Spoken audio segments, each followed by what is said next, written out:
a experiência de Full Metal, Damon Muramasa. Vídeo patrocinado pelo Blue, porque óbvio. Do canal Lixeira do Frost. Calma, Frost. Pra galera do YouTube, nossa tela agora não tem mais barrinhas do lado. Yay, monitor novo. Uhul! Ok.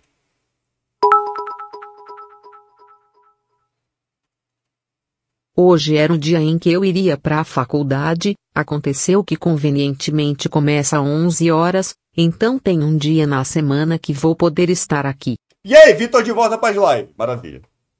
Tá com medo de spoiler? Pode Não tô não, tá tudo bem, eu não conheço esse jogo. relaxar. Esse vídeo é uma análise sem spoilers. E esse vídeo é sobre um eroge, ou seja, um jogo erótico, que no Ia lá. Japão é uma cultura muito específica, mas que não necessariamente significa pornô. Ainda assim, são jogos que têm conteúdo sexual, e se você for menor de 18, cai fora, ninguém te chamou, te odeio, blá blá blá. E pra Eu também te odeio, vai embora se você for menor de 18. quem ficou, espero que vocês gostem do vídeo, porque esse aqui me matou, Jesus Cristo. Não morra, Frost. Eu gosto dos seus vídeos. Ei, gente, eu mudei o meu Twitter. Agora o Twitter do canal é @lixeiradofrost e o meu pessoal é 51frost51. Siga lá se vocês quiserem, tamo junto. I gatekeep, that's it, I gatekeep. Tá bom. Tamo junto. Evoluímos, galera do YouTube. Agora estamos HD. Essa análise foi feita a partir de uma cópia fornecida pela Just USA. Valeu, pessoal da Just, fechamento, tamo junto. Sabe, você tá lá, seu amigo te apresenta um jogo e fala: Ei, isso aqui é uma obra-prima. GTA mod de sexo. Você vai, todo ansioso, joga a porra do jogo e... ok, foi legal. Foi meio mid. É uma das sensações mais broxantes que tem, né? O problema... Alguém perguntou, tipo, o Twitter do Frost é japonês? Sim, é porque ele fala japonês e ele tá, imagino que treinando através do Twitter. Faz sentido, pô. Às vezes é que não foi nem que o jogo é uma experiência ruim, está mais pra, tipo, foi legal, mas o uso da palavra maldita estragou tudo. Sim, a palavra maldita. A destruidora de mundos. Sabe qual é? Obra-prima. Aí é foda. Falar obra-prima faz com que você tenha problemas em gostar do bagulho. Talvez por ranço, talvez porque você quer ser diferentão. Eu não sou o culpado disso, certamente. Jamais. Uma coisa é algo ser legal, mas o termo obra-prima tem muito mais peso. Sabe qual o motivo? Vamos pegar a porra do dicionário. Obra que devia realizar todo artesão aspirante a mestre, em sua guilda. Obra mestra. A mais bela obra de um artista, de um gênero, de uma época. Obra mestra, obra capital. Apesar do quanto...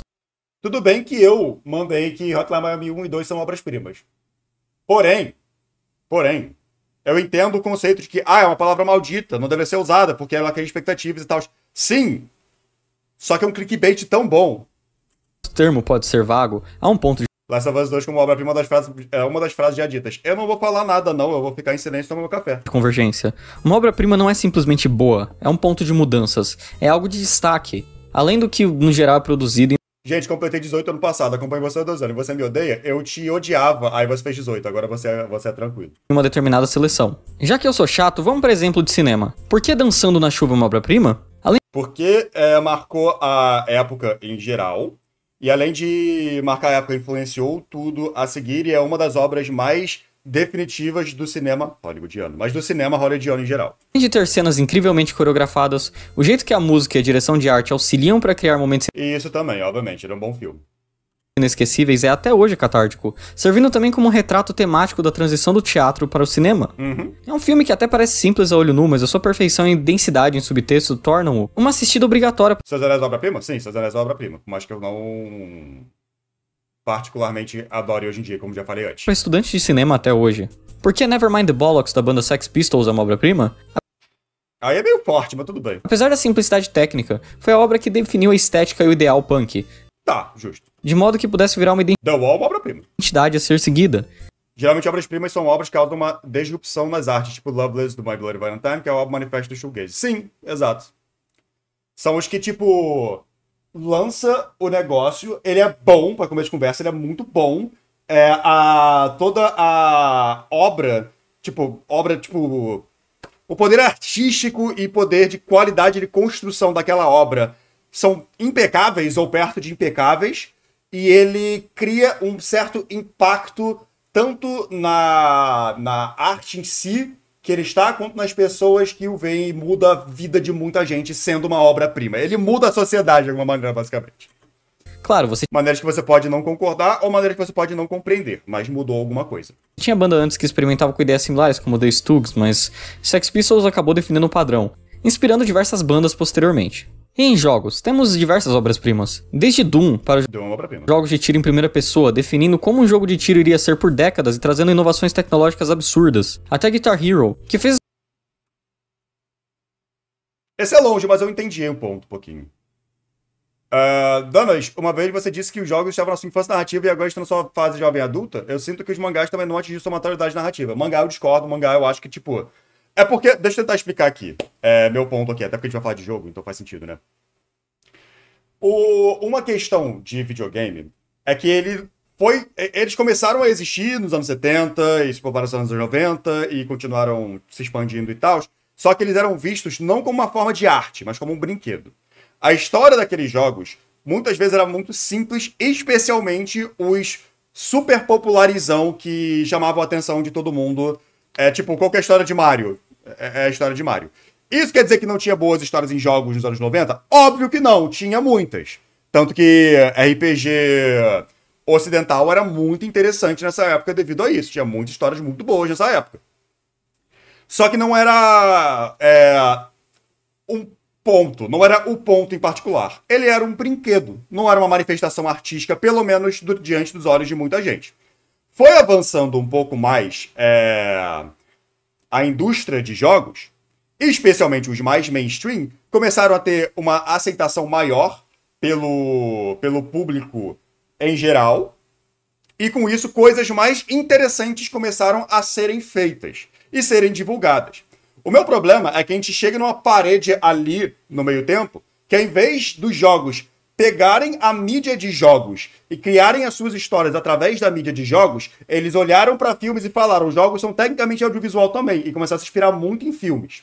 Então, pra mim, tipo, não conseguiu avançar o suficiente naquilo ali, mesmo que tenha boas histórias dentro dessa ideia mais cinematográfica. Só que hoje em dia, isso tem parado um bocado, e jogos indie têm ficado cada vez mais populares, e as pessoas têm experimentado cada vez mais com formas curiosas de criar uma narrativa interessante para jogos. Veja, não estou falando da qualidade narrativa em si da construção da história. Estou falando da forma como histórias são contadas em jogos especificamente. Eu sinto que a gente está na fase jovem adulta dos jogos em geral, justamente por causa disso. Parece que todo mundo tem um conceito em geral agora de como deveriam ser contadas histórias de jogos e estão contando a partir daí e evoluindo cada vez mais a mídia. É isso, basicamente. as pessoas Mangás, entretanto, não são assim. Mangás já estão muito bem estabelecidos e a gente sabe como contar uma história em um mangá em geral. Só tem os seus gêneros diferentes. É isso. perderem a paciência e gerou uma degradação do estado mental mundial. Até dentro de nichos mais específicos, apesar de não chegar ao grande público, a gente tem obras-primas. Dentro dos jogos eróticos temos Kitiko ou Rance, um dos jogos de estratégias mais importantes. Jogos em sua última esperança pra indústria pra frente, última esperança é muito forte. Tem jogo AAA que é bom, pô. Tipo, alguns jogos AAA estão criando alguns impactos muito interessantes e seguindo bem no que é ser um jogo, por assim dizer, tá ligado? Importantes da história que levou uma franquia conhecida por piadas sexuais desconfortáveis a se transformar em um clássico de Dark Fantasy. Temos também Yuno, que foi um passo importante para as visual novels, ou seja, aqueles jogos que você só clica pra ler e avançar a história, às vezes fazendo alguma escolha ali ou aqui.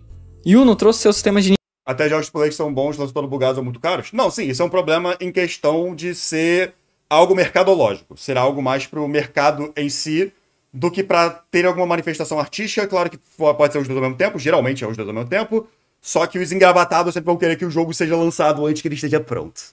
linha do tempo. Como Expedition 33, Expedition parece muito interessante nisso. Expedition parece bem interessante devido a isso. Mas eu coloco alguns outros aqui.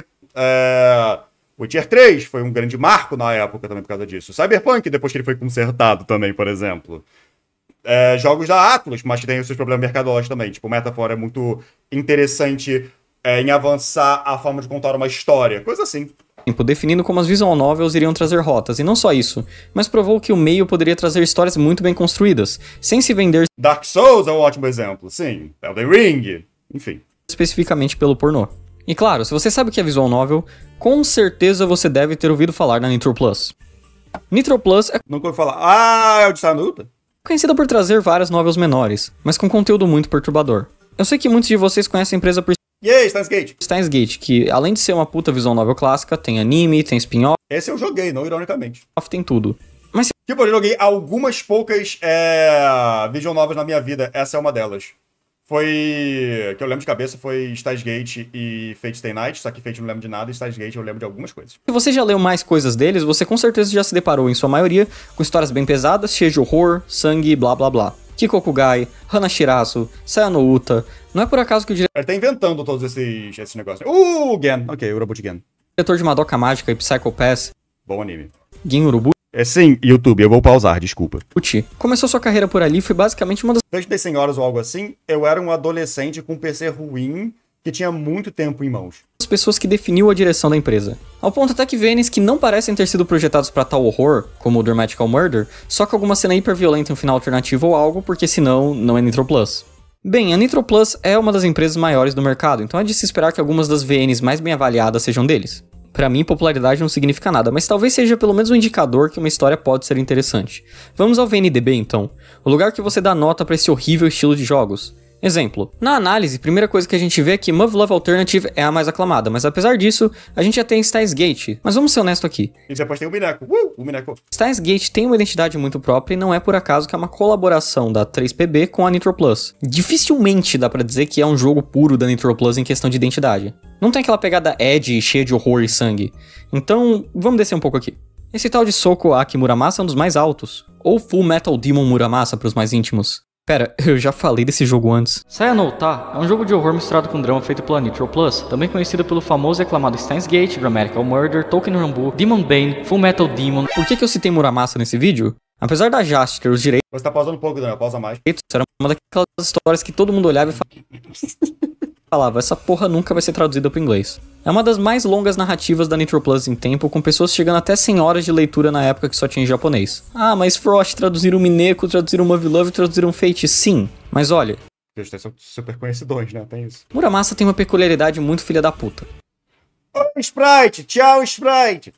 A linguagem é bem difícil. Muitos dos personagens usam termos específicos e antigos do japonês, e muita coisa é basicamente intraduzível. Apesar disso, todo Me lembra um pouquinho... eu pausei de novo pra falar de outra coisa, desculpa. Me lembra um pouquinho... Casa de Folhas, que eu tô lendo agora, que levou o quê? 25 anos pra ser traduzido. Porque não dava, mas aí deram uma forma de traduzir. Uhul. Todo mundo que termina Muramasa diz que é uma das melhores histórias já feitas. Eu nem digo que é uma das melhores histórias da Nitro Plus ou das VNs, mas sim, já feitas. Lembro de que quando eu comecei a ler VNs, era uma das que eu mais queria ler. Não porque eu interagia com a comunidade muito, mas é porque eu gostava da Nitro Plus e os visuais da novel eram sempre muito legais. Tem robô gigante, quero jogar. Sem contar que o nome é muito foda, né? Full Metal Demon Muramasa. Eu vou até adaptar aqui porcamente pra quem não fala inglês. Demônio de Metal Muramasa. Um mito por cima Pode dizer que eu não li de verdade por ler traduzido, ou que você não vai curtir se não ler no original, mas foda-se, consuma da sua forma e eu curti. Tipo, se você não sabe japonês e você vai ler uma história que você vai perder a sua... Primeiro ponto, pra todo mundo que é, tipo, muito chatinho com isso. Você sempre vai perder as nuances originais de alguma obra se você não souber a sua língua original fluentemente. Sempre, tá? Todas as vezes. Meu mangá favorito, Totsuki no Shoujo. Li, amei, maravilhoso, amo. Desde a primeira vez que eu li, eu tipo, nossa, meu mangá favorito, amei. Caralho, 10 de 10, amo. Eu fui ler ele em japonês, pra treinar japonês, e eu notei uma particularidade muito legal. A garotinha, a Shiva, fala em hiragana e o sensei fala em kanji muito rebuscado. Por quê? Porque um é um adulto e o outro é uma criança. Isso é uma coisa que não dá pra ser traduzido da forma certinha que deveria ser traduzida. Isso é algo que você vai pegar a nuance só se você ler em japonês. Qualquer obra japonesa vai ter isso. Enfim. dessa novel foi crescendo e eu tenho amigos que legitimamente começaram a aprender japonês justamente por causa do Muramasa. Quando teve um anúncio de Muramasa em inglês, porra, meu Twitter explodiu. Então, ansioso, acabei infelizmente largando o The House em Fata Morgana, que eu acabei recentemente, é um puta jogo também, vocês devem dar uma olhada, e acabei indo direto pra esse aqui. Então, nossa discussão dessa vez será simples. O que define uma obra-prima? E sabe, qual o melhor exemplo, se não uma obra-prima que não apenas define tudo que a Nitro Plus fez por anos, mas com certeza faz jus até as expectativas mais insanas do leitor?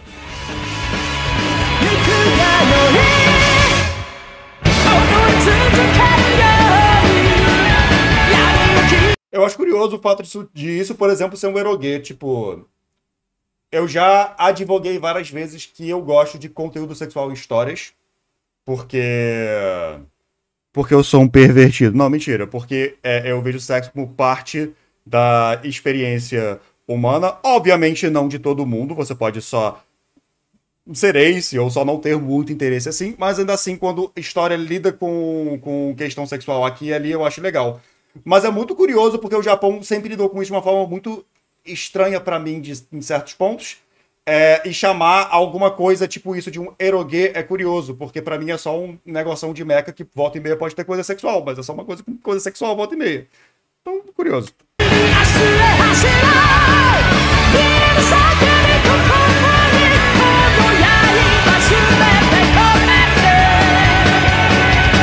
Sexual comum, mas não quando é por todos os cantos, sim.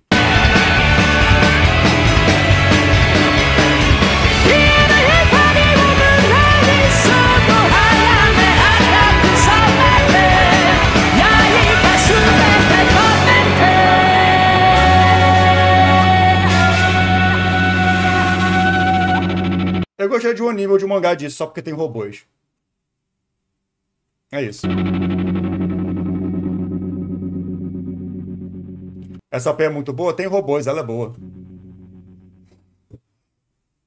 Full Metal Demon Muramasa é uma daquelas histórias que é difícil explicar no que se baseia, porque tudo que você fala é um campo minado de spoilers. Mas ei, eu sou o Frost, eu tô acostumado com isso.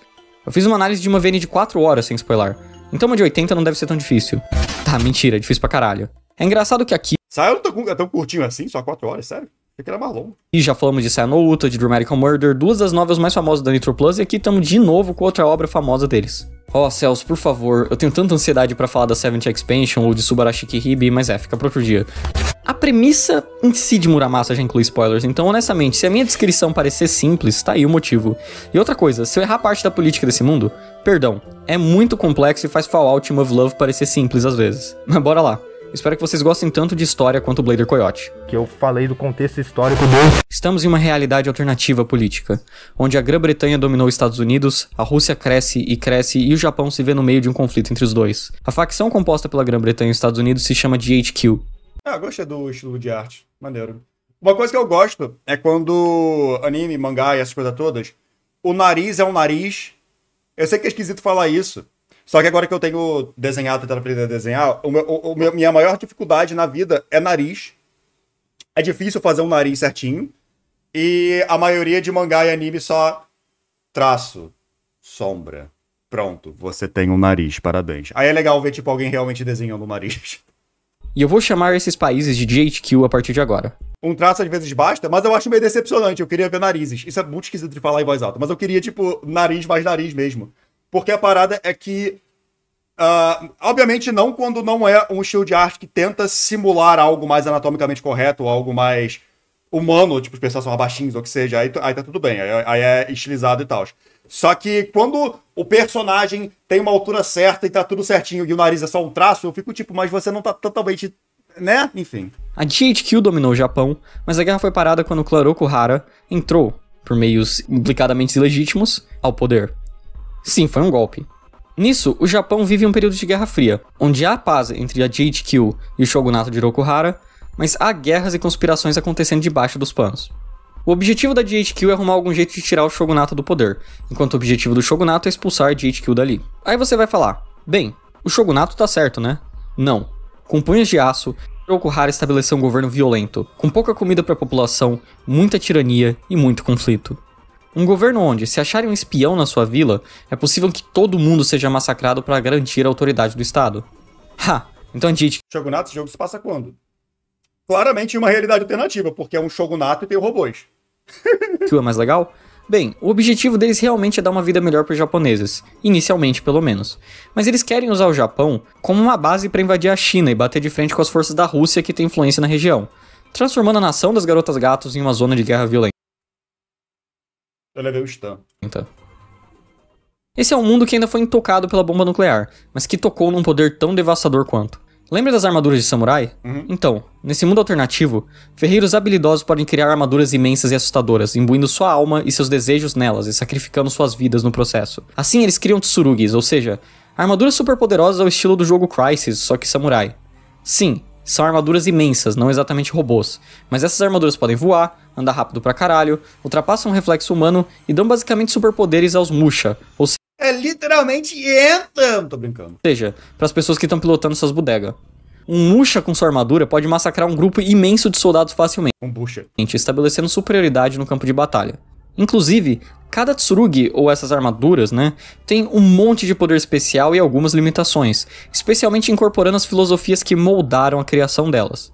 Exemplo, temos um Tsurugi chamado Masamune, que incorpora a filosofia que o mal deve ser destruído de todos os modos possíveis. Uma das limitações é que o piloto Para Japão antes do Império da Prosperidade do Pacífico, então eu chuto que é anos 20 ou 30. Como ele falou, a bomba não caiu. Então eu imagino que seja essa época mesmo. deve ter um senso de justiça fortíssimo, senão ele provavelmente vai ser rejeitado pela armadura. Muitos dos ataques mais fortes dele ferem o próprio piloto, encarnando o ideal que a justiça está acima de tudo, especialmente da própria vida. O Tsurugi não precisa se matar, vai ser meio extremo e garante mais poder. Caramba, imagino qual que é a imageria que eles estão evocando com isso. Também existem versões artificiais desses Tsurugis, os Draguns.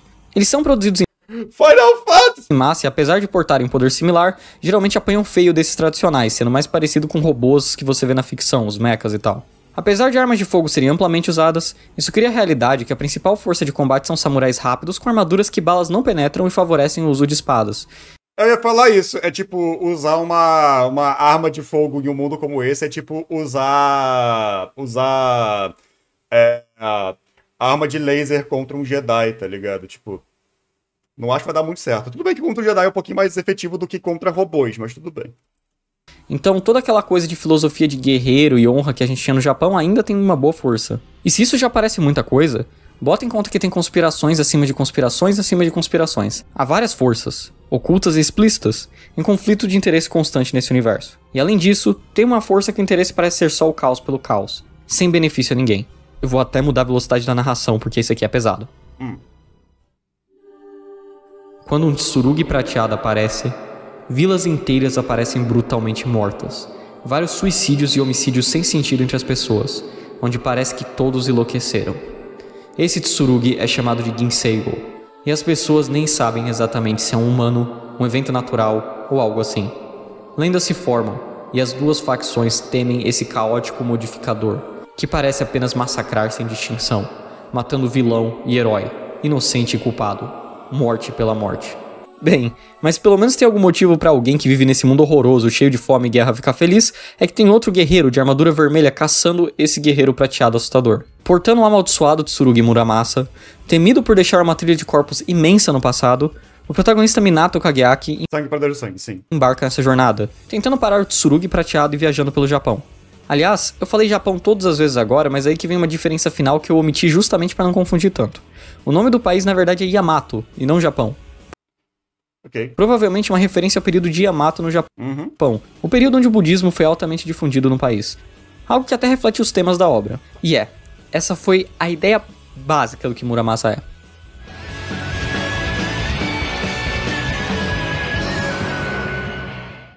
Vou ser honesto, falar de Muramasa envolve tudo isso também, mas é difícil não falar de Muramasa sem falar do seu protagonista, Minato Kageaki.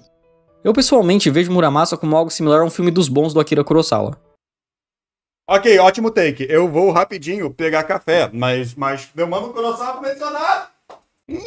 Voltei. Pegando café no banheiro? Sempre. Imagina que louco o Kurosawa fazendo um filme de samurai, só que são robôs. Porra, 10 de 10. Guerreiros, samurais, encarnando conceitos morais e colocando seus ideais em conflito com a realidade. Você tem isso de modo vago até em Yojimbo, com o guerreiro vagabundo Sanjuro enfrentando duas gangues ambiciosas escolhendo o caminho da humildade, mas vemos algo muito mais próximo a Muramasa no meu filme favorito do diretor, Ran. Isso porque Ran é um mundo onde idealismo não existe. Eu não vi esse. Lá pra frente na carreira do Kurosawa, mas você não vê não. Nenhuma expectativa moral deve ser guardada. E Muramasa contrasta esse mundo similar, traiçoeiro e cruel, com um protagonista altamente moralizado, talvez uma das pessoas mais bondosas que eu já vi numa história. Enquanto o visual dele me dava a impressão dele ser um anti-herói daquele estilo dos anos 2000 e tal, meio emo, na real, focado nos seus objetivos e com um comportamento até meio robótico, o nosso herói é uma pessoa que não irá atacar ninguém, exceto quando extremamente necessário. Esse é Kageaki. Dando importância para conceitos como honra e responsabilidade, Kageaki é o idealista, e isso traz para ele muito sofrimento. Não apenas de ver a realidade injusta que ele vive, mas também não saber como responder a ela. Levando cada assassinato que ele faz como peso, aos poucos vemos o próprio psicológico dele se perturbando. E ver todos os pensamentos dele, entender o quanto ele pensa no bem-estar alheio, tudo isso faz a história ficar cada vez mais e mais dolorosa. E aí que vem um dos motivos que Kageaki se sente tão destruído e pressionado. O dilema do bonde. O dilema do bonde é uma espécie de experimento idealizado pela filósofa Philippa Foot, e é extensamente usado como meme na internet. Eu gosto do... Calma aí. Esse é meu dilema do bonde favorito. Tem essa imagem em HD, não? Não tem. Gostaria que tivesse. Tá, vai aqui na qualidade de cu mesmo, vambora. Dilema moral. Você precisa decidir para qual trilho mandar o trem. Se você não fizer nada, ele vai pro B e mata 5 pessoas. Se você vai pro A, ele mata apenas uma pessoa. Mas aí ele não vai dar um loop muito louco. Acho que eu tenho que mandar pro B, desculpa. Eu quero ver o trem dando um loop. Perdão. Eu gosto quando fazem muito track drifting com o bom de matar mais pessoas.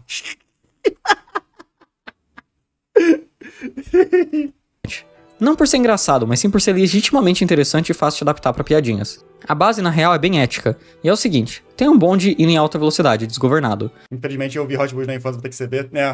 Acontece. Você tem essa alavanca que muda a direção do trilho. Tem várias pessoas amarradas em um trilho, então você vai pensar em ativar a alavanca, né? Errado, burro. Tem mais pessoas amarradas no outro lado. Aí que virou o dilema.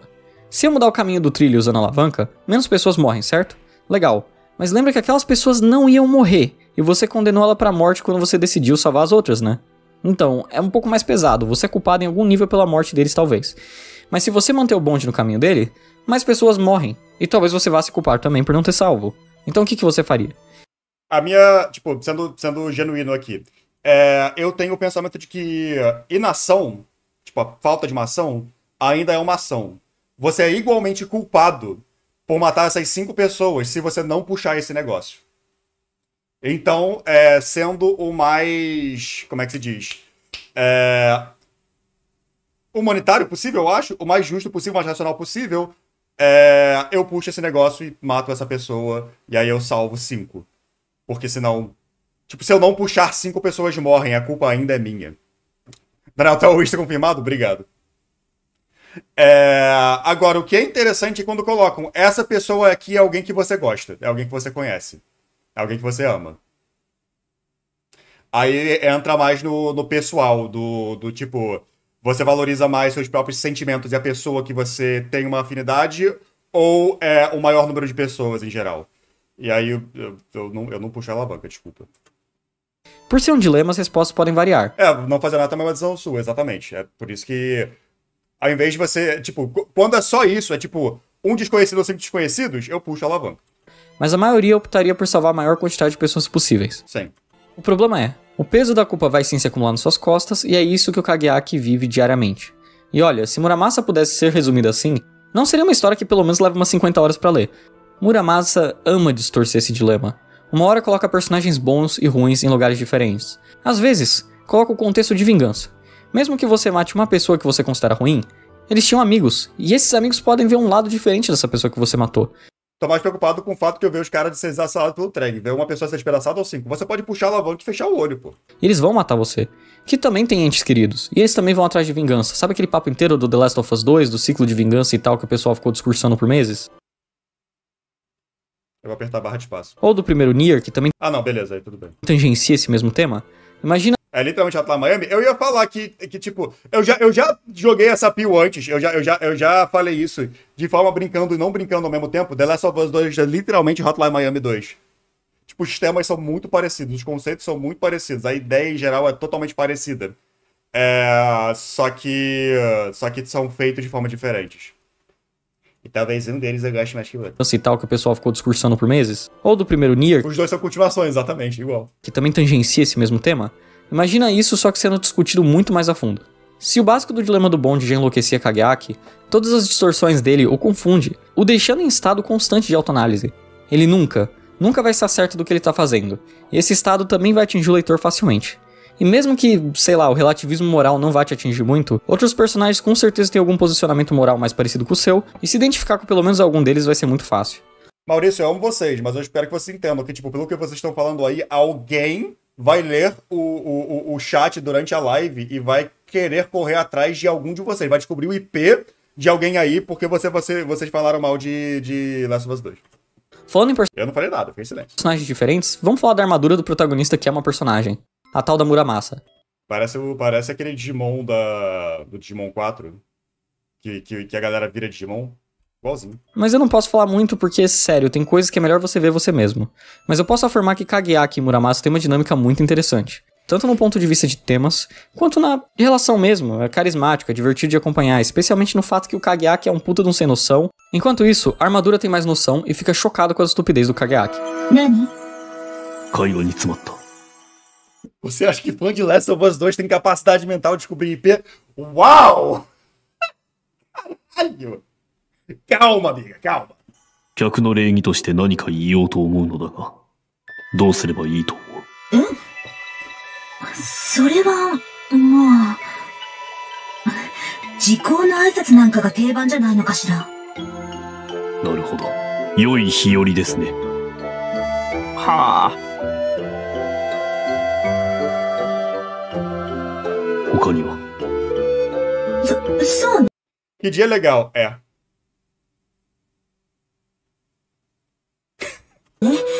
小粋なジョークとか。わかった。大阪城を建てたのは誰？第一句。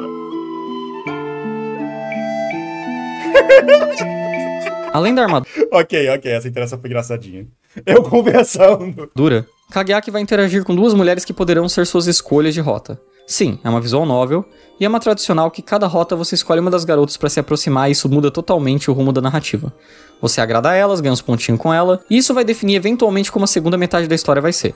Pra isso tem um medidor de afeto, e é bem tradicional. Ainda assim, esse sistema é muito mais complexo do que parece, e não toma nem o que eu falei agora como garantido. Fica de olho no que a história diz e nesse medidor Rota legal, é, né? de afeto, porque você vai ser recompensado se você prestar atenção. Mas eu não quero te spoiler. Vamos começar pela menina que tem a minha história favorita, a Ichijo. その辺で止めたらどうよ、反町。 Eu posso não escolher nenhuma das duas e virar um MGTOW? É possível? Ela é uma garota que preza pela segurança, pelo bom e pelo belo. Uma literal heroína. O motivo que ela segue Kageaki é justamente por conta da sua missão de parar o Ginseigo, e também sente muito ódio do governo tirânico de Rokuhara. Seu objetivo é isso: destruir todos que ela determina como maus, e Kageaki, Sim, o robô gigante é melhor que mulheres, com certeza, Bunkai. quando se aproxima dela, vai em uma jornada onde seu objetivo é justamente definir quem é mau e enfrentar essas pessoas. Mas aí, eu devo lembrar pra você qual é o slogan do jogo.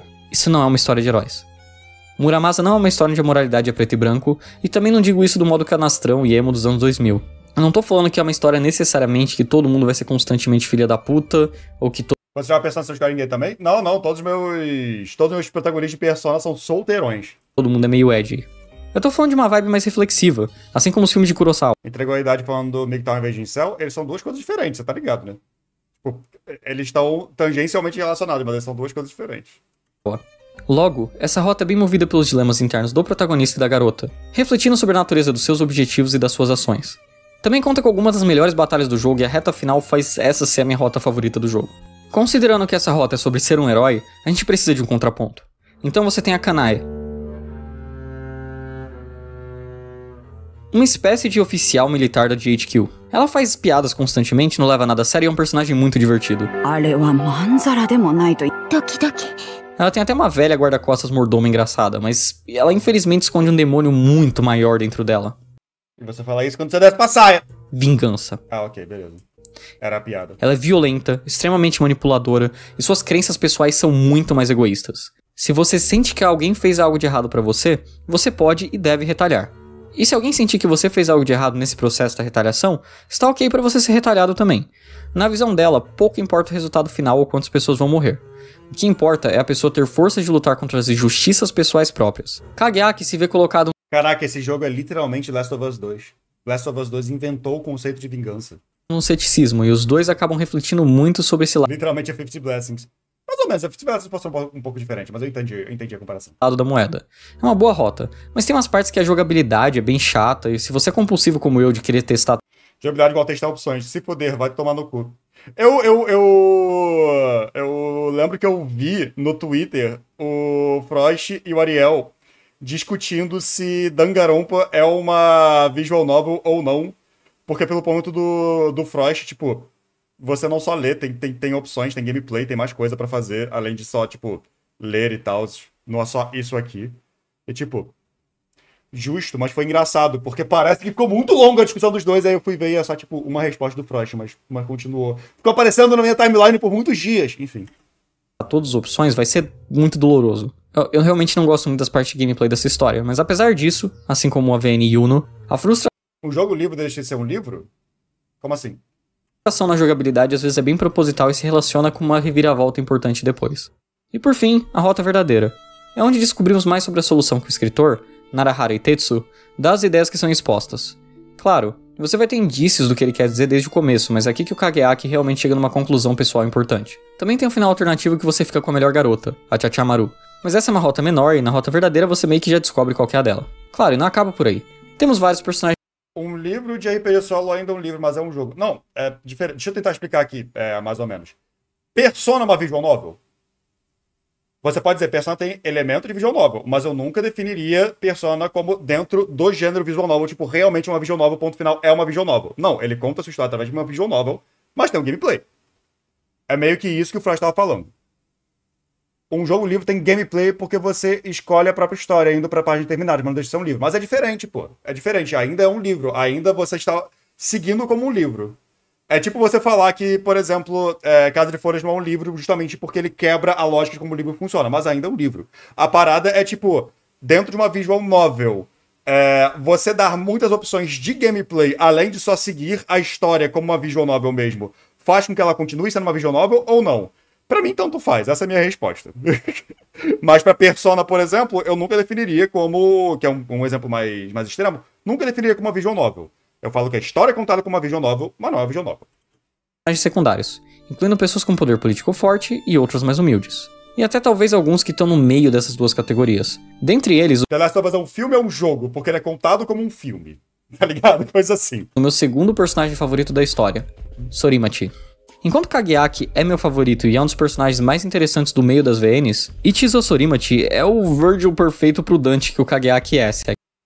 Mas ele tá vermelho. E tem cabelo branco, tipo, no estilo mais parecido com o Dante. Tá ligado? Que você me entende. Ele é um personagem rival, aquele que atormenta o protagonista. Mas Muramasa E ele é vibes, inclusive. Eu gostei que ele tem um sorrisão. Eu tô do lado dele, não tô do lado do protagonista, não. Pau no cu do protagonista. Esse aqui parece mais divertido. estabelece isso de modo muito mais interessante. Não é como Até usa motos. se Sorimachi fosse tão forte quanto o protagonista, mas sim que ele tem crenças muito inversas ao do nosso herói. Algo que ajuda muito com os temas. Isso é um tipo de relação de personagem que eu adoro. É o personagem que o protagonista conseguiria meter a porrada e destruir ele na porrada. Só que não só intelectualmente ele é desafiado pelo outro, mas ideologicamente, em particular, ele é bem desafiado e é bem legal. Puxando um Beastars, era a relação entre o Legoshi e o Melon até chegar no final do último arco, até chegar no final do mangá. O Melon é um vilão tão interessante por causa disso. O Legoshi poderia destruir na porrada, mas a graça é que o Melon, tipo, torturava ele psicologicamente constantemente. Isso é interessante. Enquanto Kageaki é moralista, sempre se arrependendo dos seus atos e pensando no certo e no errado, Sorimachi defende um pensamento mais simples, que as pessoas devem fazer o que elas querem e Mas o Melon tinha um revólver. Essa era a vantagem dele, por isso é que ele saía vivo em muita situação. Mas se não tivesse um revólver, ele tava fudido. o que pensam que é certo. Os embates entre os dois Até chegar no final do mangá, que aí fica esquisito. são justamente onde Muramasa grita seus temas e, porra, alguns dos melhores momentos da VN envolvem justamente esses dois filhos da puta gritando. Belo grito.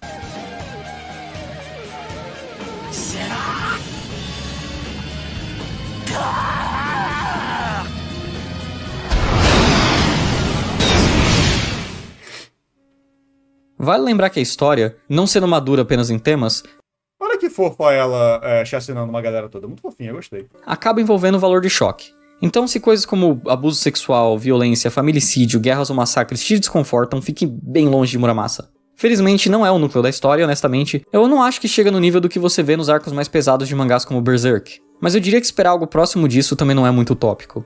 Ok. Ainda assim, o alívio cômico de Muramasa é muito bom e dosado, funcionando muito melhor que o nosso pobre Puck de Berserk, na minha opinião. Não xinga meu mano Puck, tá? Meu mano Puck. Meu mano Puck me fez rir algumas vezes.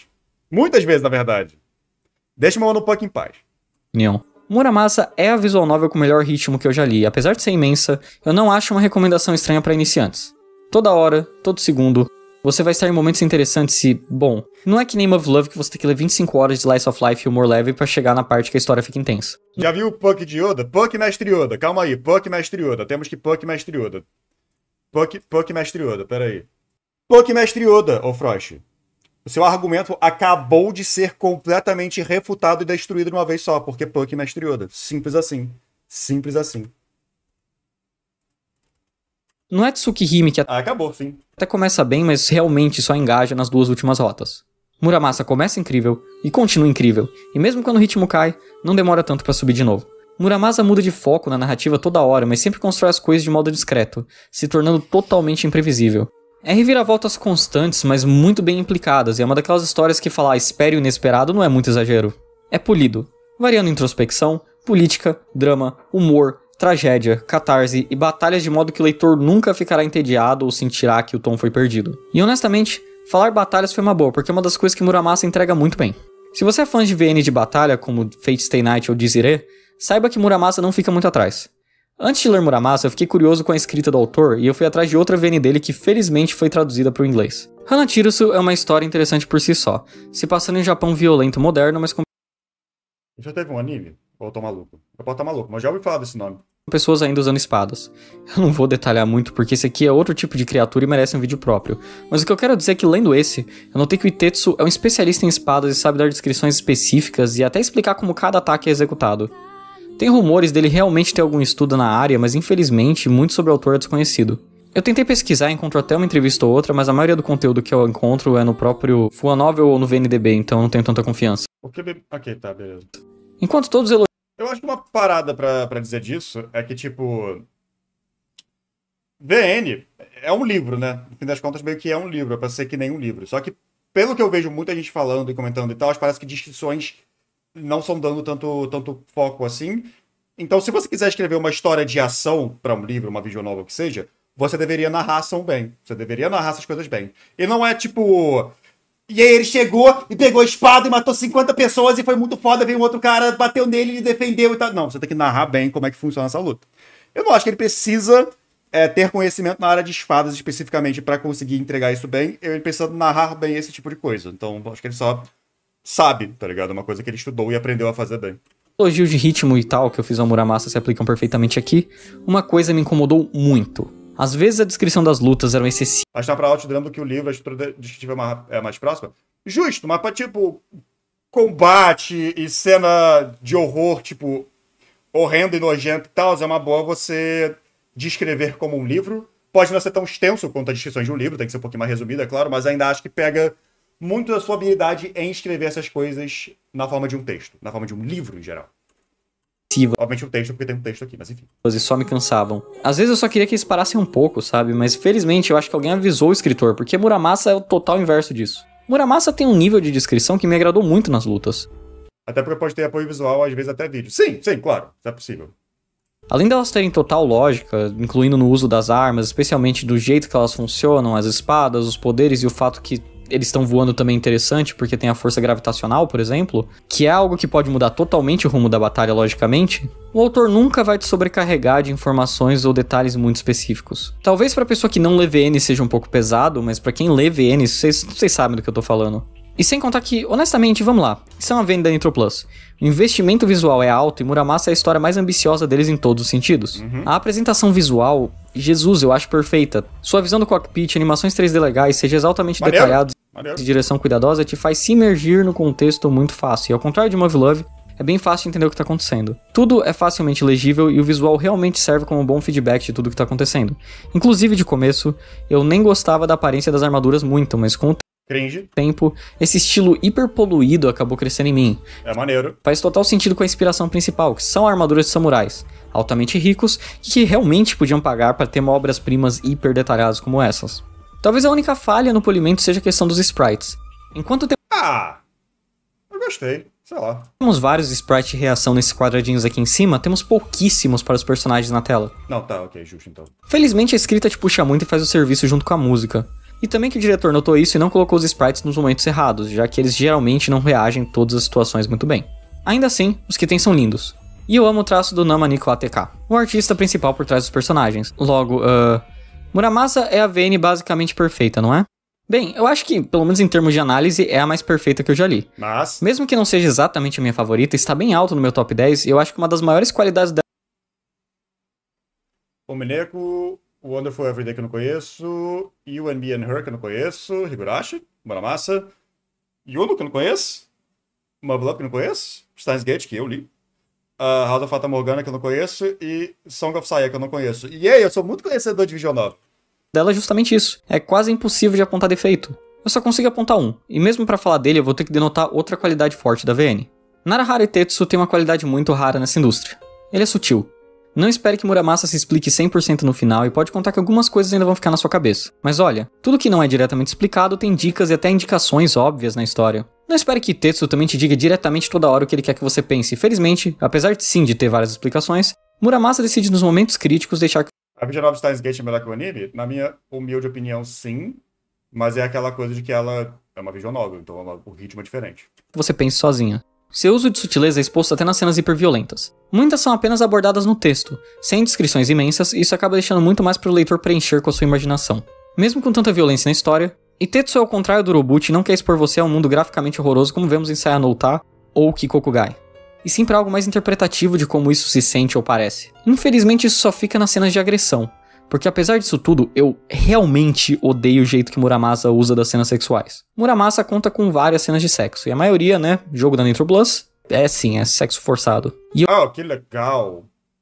Okay. eu odeio o quão irresponsável e previsível geralmente é. Eu criei a tal da regra do Muramasa depois das primeiras horas. Se a menina fofinha tem um sprite, 90% das vezes ela pode ser namorada. E o Nozuki, muitíssimo obrigado, meu querido senhor Maurício. Ou ela vai ser estuprada. E eu acho isso até meio preguiçoso, considerando que grande parte das vezes, esse não seria nem o tipo principal de abuso que um vilão com objetivo que muitas vezes eles têm fariam pra castigar uma personagem feminina. Eu senti até uma desconexão Maurício. entre o sexo e o jogo, e eu não duvido que foi fortemente encaixado por motivos de venda. Sim, faz sentido ser por motivo de venda, infelizmente. E acho que choque pode ser muito bem utilizado em história, já falei isso algumas vezes. Choque pode ser extremamente bem utilizado em história. Quando você apela muito para esse de choque, você acaba perdendo muito o tom e a atmosfera em geral da sua história. Isso tirando bastante da questão de ser problemático, blá blá. Pela forma que ele tá falando, parece que a utilização dessas cenas de abuso são, sabe, elas não combinam bem com a história em si e acaba deixando elas banalizadas, que não é o que você quer fazer aqui. Então, vai. Eu só não gosto de quando não agrega em porra nenhuma e eu só senti naturalidade em duas cenas de sexo do jogo. Uma da rota principal e a cena de sexo da rota da Kanai. Agora, o resto, sei lá. E apesar do ritmo ótimo, das batalhas maneiras, dos personagens carismáticos e dos bons momentos de alívio cômico que realmente me surpreenderam, já que a fama dessa história é ter uma atmosfera bem pesada, não se engane. Muramasa ainda é uma história densa com um mundo complexo. Personagens tridimensionais e temas que farão você bater sua cabeça por um bom tempo. Claro, eu não quero... É só favor nesse momento habilitar o skip e só clicar pra pular, já que às vezes não agrega. Imagino que não agrega geralmente mesmo. De novo, uma cena de, tipo, tirando a questão do abuso, mas uma cena de sexo bem escrita, ela adiciona muito à história em si e à relação dos personagens. Você pode contar umas coisas muito interessantes em uma cena dessas. E não é tão raro de ter, não. Eu tava assistindo Vikings Valhalla. É okzinho e tal. Só que tem uma cena de sexo no primeiro episódio que serve, além de estabelecer a relação entre dois personagens, mostrar que uma das personagens tem uma certa cicatriz que se torna um plot point muito interessante. E muito importante também para a história em si.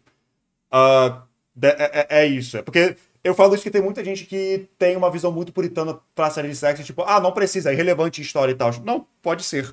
O meu problema é quando é apenas apelativo e não adiciona nada. Então, blé. E também quando é de abuso, no caso. Mas eu tô falando de cena de sexo normal e tal, mas enfim. Quero dizer que o elenco é tão marcante e variado quanto... Eu com 16 anos chorando com uma cena de sexo em Tokyo Ghoul, todo mundo fala muito bem dessa, sim. Eu falo muito bem também da de Berserk, na verdade. Não de abuso, no caso, mas a cena de sexo que acontece no final da Era de Ouro. Higurashi ou Love Love. Mas sim que tem uma quantidade pequena de personagens marcantes, só que eles são absurdamente memoráveis. E a cereja no topo do bolo, pra tornar tudo isso digerível, é a estética.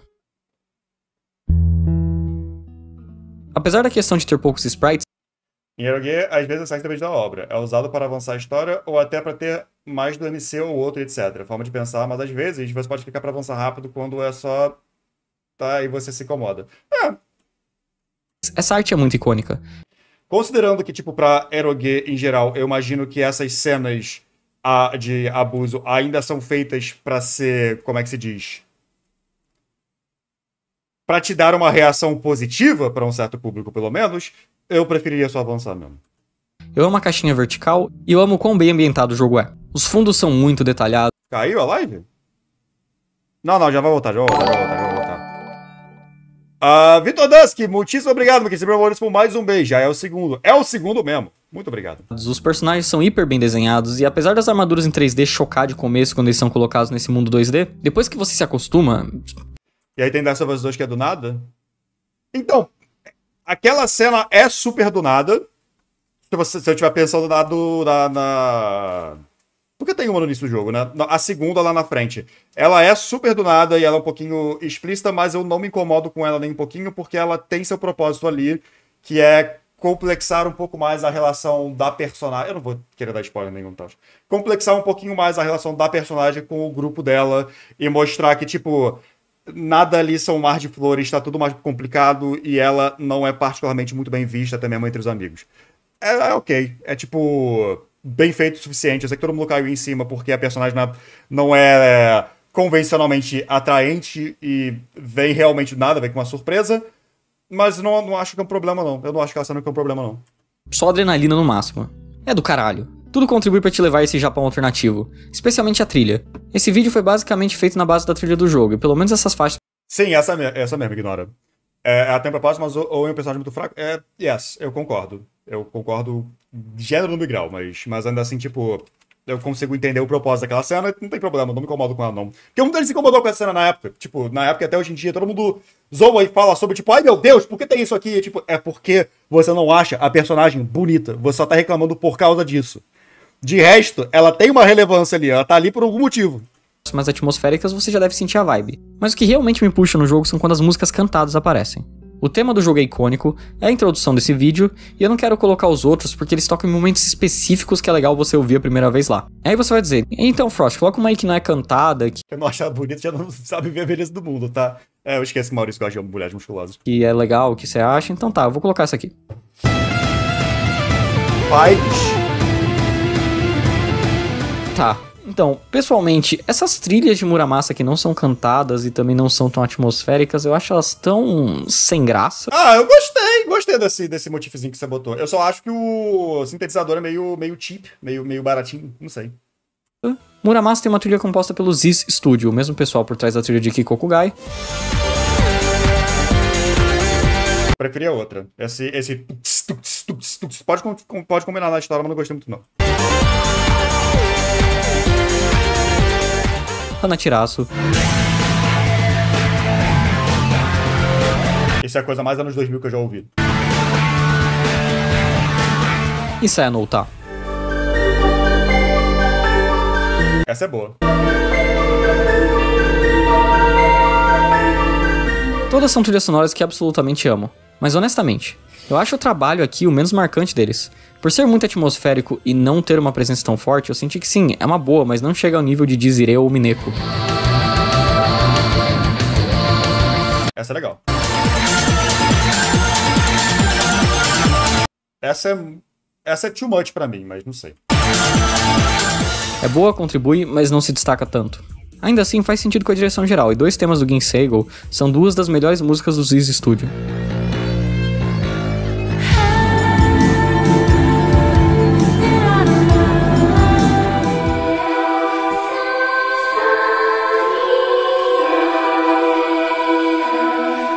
Especialmente as músicas mais melancólicas, elas vão ficar na sua cabeça. Bonita.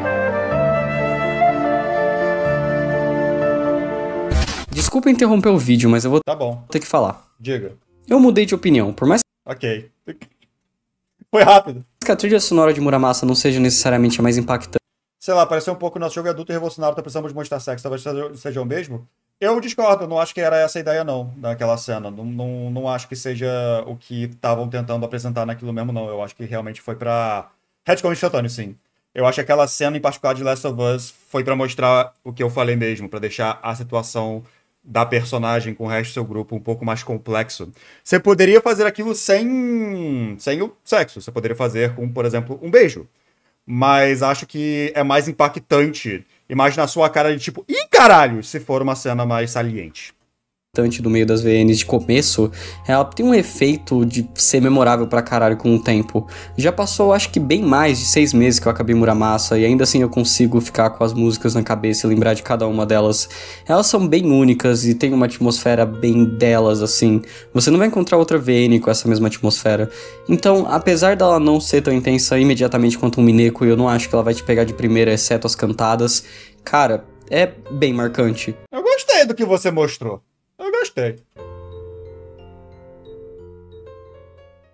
Essa parte do vídeo, ela meio que foi adicionada posteriormente por vários motivos.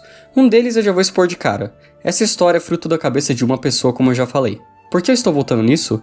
Muramasa é uma história que seus temas são uma grande pegada no que o seu criador pensa e queria. As inúmeras referências ao budismo que o jogo conta, junto com o paralelo entre as crenças e o comportamento do Kageaki com o mundo, apontam para uma direção constante e melancólica. Muramasa não é uma história de heróis, e sim de demônios. Mas por que demônios? Muramasa prega o desapego, a valorização das coisas como elas são e a paz como a única luta válida. O caminho que essa história mostra é de simplesmente aceitar o mundo do jeito que ele é.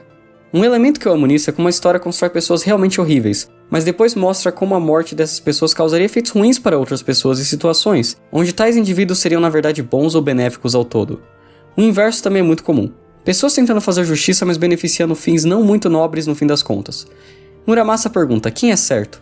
Aquele que luta por mudanças Eu sou certo. ou aquele que luta para parar essas mudanças?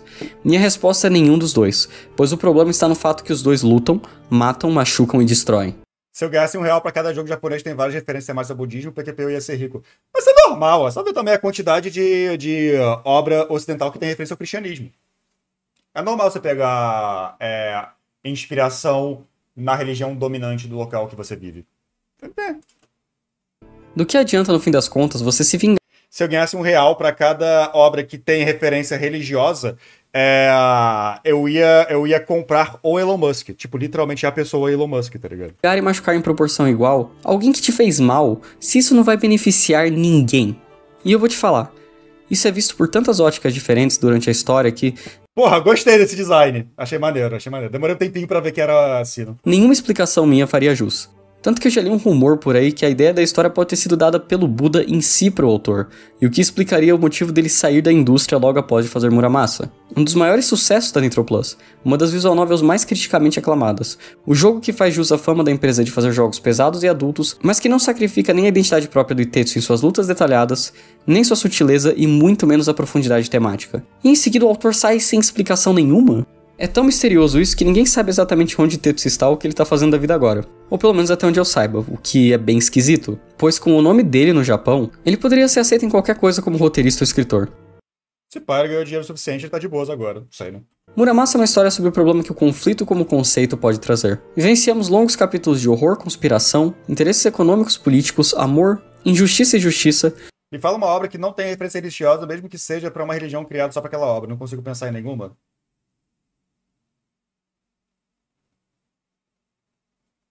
Tô pensando. Eu tô unicamente pensando, calma aí.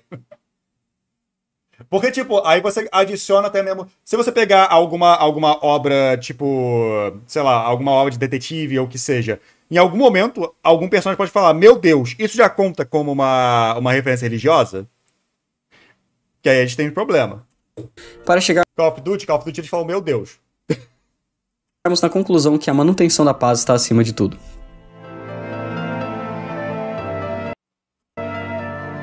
Pokémon Arceus. E como que eu faço uma conclusão sobre essa narrativa densa, ET de Atari, né? Tá, justo, ET de Atari. né? Sobre talvez a visual novel mais ambiciosa da história da Nitro Plus? Bem, Muramasa Pô, eu acho que, meu Deus, virou ditado popular, porque até mesmo quem não acredita em religião fala, se você botar isso, então tem uma porrada. Os livros de investigação de Marion Bolitar, Sherlock, pelo menos a maioria, não vai lidar com nada disso também. Que mais?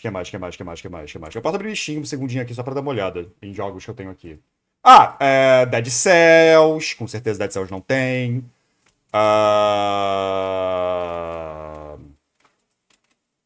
Blaze Blue, eu acho que não tem nenhuma divindade ou coisa religiosa. Não, acho que tem. Borderlands. Super Hot. Tem muita coisa. Uma história que parece odiar o meio de visual novels e amar em proporção igual, subvertendo suas expectativas da estrutura O rei Dead Cells não é um deus lá? Não, ele é só um rei mesmo.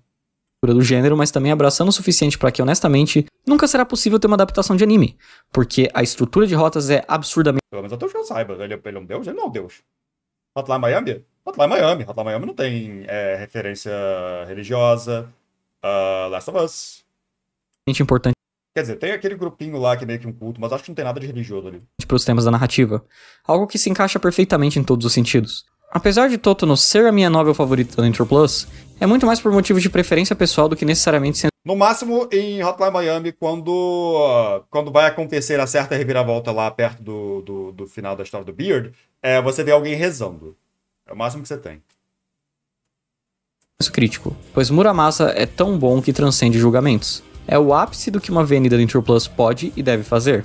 Tem tudo que você espera da Nitro Plus. O orçamento, o capricho... Tem a fase do Joe no final de se Deus desse uma chance pra ele outra vez. É verdade. Tá, os personagens têm religião. o cuidado, até o horror e a violência, mas no geral, não de modo gratuito. Tudo de modo que esse jogo incorpora os valores e a história da empresa, e se estabelece como o ápice da qualidade que esse estilo que eles formaram pode alcançar. Nota? Platina. É um clássico Ok. que qualquer um que negar é cego.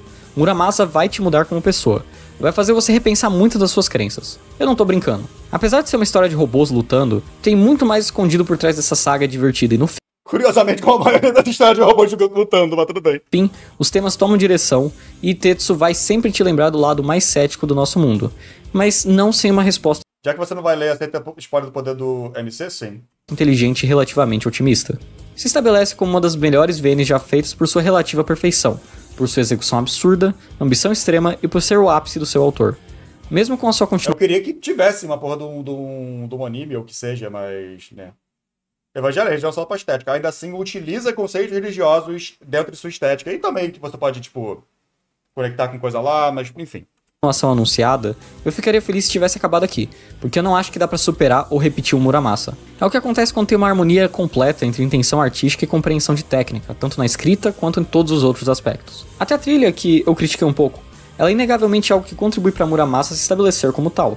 Uma história que eu consigo achar mais digna de mérito que Steins Gate ou Sayano Uta sem pensar muito. É o ápice deles, e se você gosta da Nitro Plus, de qualquer uma das suas obras principais, especialmente as mais clássicas que tendem ao horror e a tópicos pesados, esse é o ponto insuperável deles. Essa é a obra-prima deles. Inclusive, recomendo ela tanto para veteranos quanto para novatos, e é um clássico obrigatório para qualquer um interessado no gênero. Leiam imediatamente, é uma ordem. Também tenta Mas eu não gosto de visual novel. comprar lá no site da Gesture, porque eles foram aqui, deram um jogo e eles estão vendendo até que barato com preço localizado, e comprando isso você incentiva que eles traduzam outras VNs gigantes que tem por aí no mercado.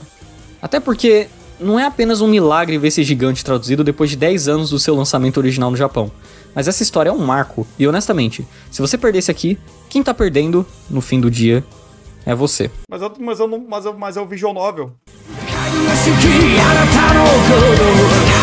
Imagina lendo um jogo. Bom vídeo, belo vídeo. Eu achei bem interessante Muramasa, na verdade, eu gostei. Eu queria só que tivesse uma mídia que eu goste de consumir. Mas achei legal, achei bem maneiro, achei bem interessante, na verdade.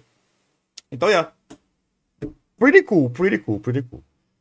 Spoiler, pulei um pouco. Aí você começa o jogo e ele não é o protagonista. Você acompanha um adolescente, até genérico, que você espera ser o protagonista com sensação de justiça. Só pra quando você espera que ele vai aceitar o chamado do herói, ele ser morto pelo protagonista, pelo MC. Time skip e você só fica what the fuck. Aí você descobre o poder do MC. Procurando o mantra aqui. Ok. Diga aí que depois eu vou no banheiro, mas pra lá. Melhor ler um livro? Eu prefiro ler um livro do que jogar uma visual novel, vou mentir não.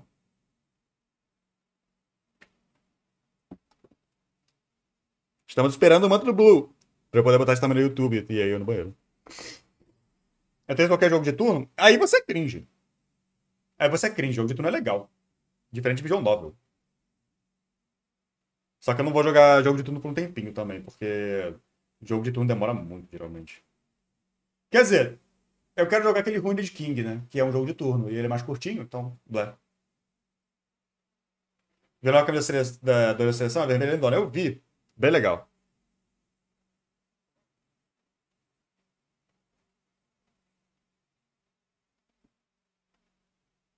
Vou botar a musiquinha enquanto esperamos o Blue.